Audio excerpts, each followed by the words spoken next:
Okay, so let's say it's 1994 and America is about as excited about World Cup soccer as it's ever going to be. And you are working for Gottlieb slash Premier, whatever it called up, and you come up with World Challenge Soccer. Now, mind you, this is probably the first World Cup we've had where the DMD is available because I don't think that really made a debut until 1991. And you come up with this. I'm basically showing this to embarrass it because I rarely play this game. I guess there's some value to it. But what did Bally slash Midway come up with? This absolutely gorgeous thing at the same time for the same World Cup. And I love this table. This is a blast. This would be the kind of table that if I were at an arcade and I saw it there, I'd probably play it a whole bunch. Not just the virtual version, but I just love to play this. And this is a real gorgeous version that is available out there. Everything looks so clear. I mean, that really does look like an actual flipper that I'm looking at.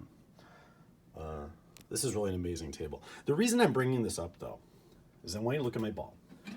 And I wanted to come up with something for people who are kind of new to the VP community and they want to ask a question that they think is basic, but there's no good place for them to go to get that question easily answered without other people saying, oh, we've answered this so many times before. So that's my goal here, is to show you how to change the ball itself. See that? See my pinball? Actually looks, hopefully, like an actual soccer ball? Well, that was my goal. Why not? If I'm playing a baseball-themed pinball machine, why can't I have a pinball that looks like a baseball? Or if it's pool-themed, why can't I make it look like an 8-ball, right? Why not? And in fact, I think I have done that in some places. So I just wanted to spend a few minutes showing you guys how to do such a thing. So here's the way to go about doing it. If I scroll up to the top, I'm just kind of looking at some of my stuff. 3D texture is what I'm going to type in.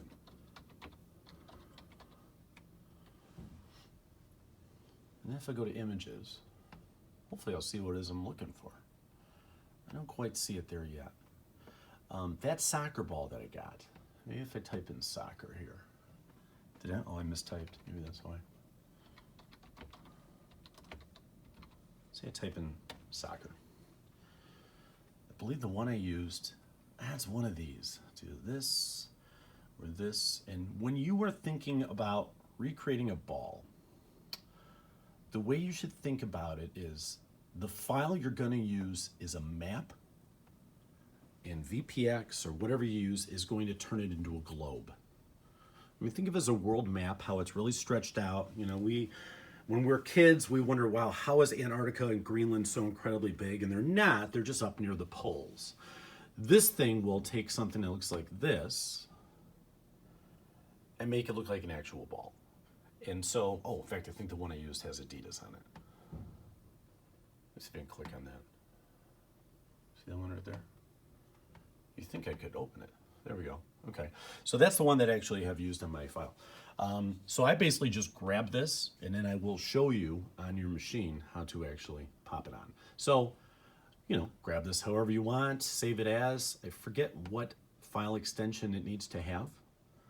But to show you how to install it, let's see, I've got this Nor Clark Kent one, World Cup Soccer 1.1. So I'm going to go to my tables file. And I'm going to type World Cup. I don't think it had a space. There it is. Click on it once, then right click and hit edit. Again, for VPX, a lot of stuff you can do, but not necessarily through your front end. Mine's Pinball Y. You have to go to edit mode an awful lot. So, as I kind of turn to this other screen, go horizontal, you can see here it is. It's open, and you know, that does not look particularly fun, but it does make for quite a fun game. And I believe if you've got options right there highlighted, hopefully something opens up on the right-hand side. And you go down, and you see that one that says ball. Let me see if I can show other options here. It originally wasn't that. that one that's called Ball HDR. Oh, I should take that back. This one right here, this decal, soccer ball Adidas. There you go. Remember how I told you it was an Adidas ball? I basically just made that my decal. I've heard that a ball image, maybe the best one is just to have something that is just black. I don't know if that's here somewhere. And that's something I can play around with another time. I've been told, I think JP Salas mentioned on a chat, that it's always going to look a little metallic because it's going to show off other stuff. But what I want to point out is, in this area here, there are two things you need to worry about. There's ball image and there's decal, or decal if you're in Canada. And the ball image is the thing that is the reflection. It's what you would see that does not move around when the ball moves. You can imagine like, well, if you're playing actual pinball, like the backdrop of what's behind you and maybe like a shadow that is your actual head and neck, something like that would go there. And then the decal is what is actually rotating alongside it. Logo mode, I don't know. I just think I have it checked on all the time. This reflection of playfield and default bulb intensity scale, you can play around with those to maybe lighten up your ball and make it a little bit easier to see. I haven't done much with that, but that is pretty helpful to do. So here's this soccer ball Adidas. Well, how do you bring it in? What you need to do is go to, I believe it's Image Manager. Here we go. On my screen, it goes down here, and you get this huge file of stuff. Boy, there's a lot. So let me see if I had that one that had Adidas on it. If you look, there's all these different things here as I'm scrolling up and down. And what you need to do is bring it in that way. You can actually, let's say you save that file, you go here, and you go to Import, and then something will open up. And you can kind of see here, there's a couple of pictures of things that I have here. In fact, look right here. The one says Pinball Ball 2, and there's this one that has scratches, right? I just happen to have that on my desktop. I could click on it and open it, and that is how I would get the thing to bring it in as I'm looking for my... There we go. So that is how you bring that stuff in. And if you have it imported in all of these files, which that particular table uses, then you go ahead and click on them here. That's where you can turn them on and off. And then just make sure you, I can never close that, but just make sure you go up here and hit save before you actually close the whole thing. So that's really basically how you can do it. So just to give you another idea of what else you can do with this ball. I mean, I've got some ideas. I haven't done everything yet on this, but in another video that I made, oh, gotta move my thing down here.